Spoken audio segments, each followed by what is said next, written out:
নমস্কার বন্ধুরা, মৌসুমি kitchen and ব্লগে আপনাদের সবাইকে স্বাগত। আজ আমি বানাবো নিরামিষ ব্রকলির একটি রেসিপি।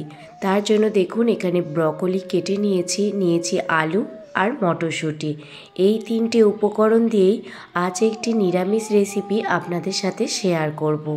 প্রথমে আমি ব্রকলিগুলো ভাপিয়ে নেব। তার জন্য দেখুন গ্যাসের ওভেন জ্বালিয়ে কড়াইতে জল বসিয়ে দিয়েছিলাম, আর জলটা গরম হয়ে গেলে তাতে পরিমাণ মতো লবণ আর হলুদ গুঁড়ো দিয়ে দিলাম। এবার ব্রকলিগুলো 2 থেকে 3 মিনিট ভাপিয়ে নেব। ব্রকলির মধ্যে অনেক রাসায়নিক সার দিয়ে ব্রকলিগুলো তৈরি হয়, সেই জন্য একটু ভাপিয়ে নিলে খুব ভালো হয়। তো সেই জন্যই দেখুন ব্রকলিগুলো 2 থেকে 3 মিনিট ভাপিয়ে নিচ্ছি। 2 থেকে 3 মিনিট ভাপিয়ে নেওয়ার পর একটি ঝাঁঝরিতে ব্রকলিগুলো ছেঁকে নিচ্ছি। ফুলকপি বা ব্রকলি রান্নার ক্ষেত্রে যদি ভাপিয়ে রান্না করেন তাহলে সেটা শরীরের জন্য খুব উপকারী। ব্রকলি ভাপিয়ে নেওয়ার পর ওই কড়াইয়ের মধ্যেই পরিমাণ মতো সর্ষের তেল দিয়ে দিলাম। রান্নাটি আমি সর্ষের তেলে বানাবো, আপনারা চাইলে সাদা তেলেও বানাতে পারেন। গরম হয়ে গেলে ডুমো ডুমো করে কেটে রাখা আলুগুলো প্রথমে দিয়ে দিচ্ছি। আলুগুলো স্বাদ মতো লবণ দিয়ে ভেজে নেব।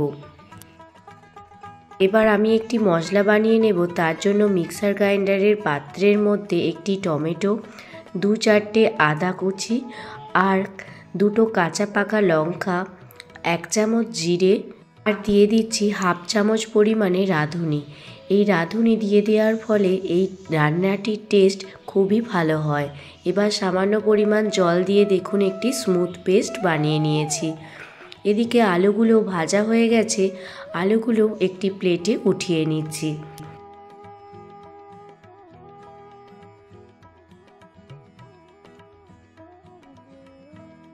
আলুগুলো দেখুন একটি প্লেটে উঠিয়ে নিয়েছি। এবার ওই তেলের মধ্যে দিয়ে দিচ্ছি 2টো তেজপাতা, 2টো শুকনো লঙ্কা, 1 চামচ পরিমাণে জিরে আর দারুচিনি আর এলাচ। প্রথমে ফোড়নটা ভালোভাবে ভাজা হয়ে গেলে এর মধ্যে দিয়ে দিচ্ছি দেখুন মশলার পেস্টটি। যে মশলাটি আমি বানিয়েছিলাম সেই পেস্টটি দিয়ে দিলাম। দিয়ে ভালোভাবে মশলার পেস্টটি কষিয়ে নেব। এটি কষাতে কষাতে এর মধ্যে দিয়ে দিলাম 1 চামচ পরিমাণে হলুদ গুঁড়ো আর 1 চামচ পরিমাণে কাশ্মীরি লাল লঙ্কার গুঁড়ো। আপনারা চাইলে ঝাল লাল লঙ্কার গুঁড়োও ব্যবহার করতে পারেন। মশলাটি 1 থেকে 2 মিনিট কষানো হয়ে গেলে এর মধ্যে দিয়ে দিচ্ছি মটরশুঁটি। খুব সাধারণ একটি রান্না, কিন্তু খেতে লাগে অসাধারণ। আর দেখুন মটরশুঁটিগুলো কিছুক্ষণ কষানোর পর দিয়ে দিলাম ভাপিয়ে রাখা ব্রকলিগুলো। দিয়ে মশলার সাথে ব্রকলিটা ভালোভাবে মিশিয়ে নিচ্ছি, যাতে ব্রকলির মধ্যে মশলাটা ভালোভাবে ঢুকে যায়। গ্যাসের ফ্লেম মিডিয়ামে রেখে মশলাগুলোর সাথে মটরশুঁটি আর ব্রকলিটা কষিয়ে নেব। কিছুক্ষণ কষানোর পর দিয়ে দিচ্ছি স্বাদ মতো লবণ। যেহেতু আমি আগে কোনো লবণ ব্যবহার করিনি, তাই স্বাদ মতো লবণ আর সামান্য পরিমাণে চিনি দিয়ে দিলাম। আর তার সঙ্গে ভেজে রাখা আলুগুলোও দিয়ে দিলাম। এবার সব কিছু ভালোভাবে কষিয়ে নেব। ব্রকলির এই রেসিপিটি রুটি, পরোটা কিংবা ভাতের সাথেও খেতে অসাধারণ লাগে। আপনারা একবার হলেও এই রেসিপিটি বানিয়ে ফেলতে পারেন। যে কোনো নিরামিষের দিনেও আপনারা এই রেসিপিটি বানিয়ে সবাইকে খুশি করতে পারেন। সবজির সাথে মশলাটা ভালোভাবে কষানো হয়ে গেলে এর মধ্যে দিয়ে দিচ্ছি ধনিয়া পাতা। ধনিয়া পাতা দিয়ে কিছুক্ষণ নাড়াচাড়া করার পরই আমি এখানে জল দিয়ে দেব, যাতে ব্রকলি, আলু, মটরশুঁটি খুব সুন্দরভাবে সিদ্ধ হয়ে যায়। ধনিয়া পাতা মিশিয়ে নেওয়ার পর পরিমাণ মতো জল দিয়ে দিলাম। আর জল দেওয়ার পর লবণটা একটু দেখে নেব। লবণটা আমার কম মনে হচ্ছিল, তাই জন্য আরও সামান্য পরিমাণে লবণ দিয়ে দিয়েছি।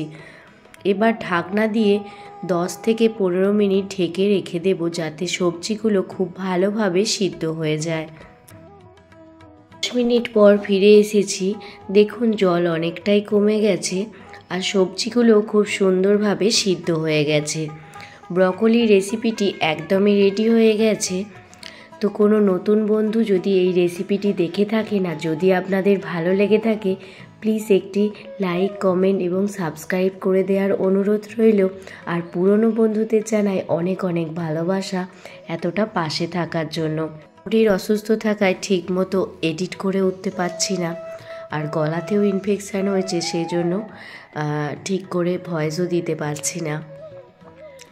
দেখুন রান্নাটি হয়ে গেছে। নামানোর আগে 1 চামচ পরিমাণে গরম মশলা আর সামান্য বাটার দিয়ে দিলাম। বাটার দিয়ে দেওয়ার ফলে এই ব্রকলির রেসিপিটি খেতে দুর্দান্ত লাগে। আপনারা একবার হলেও এইভাবে ব্রকলি বানিয়ে দেখুন, সবাই দেখবেন আপনাদের প্রশংসা করবে।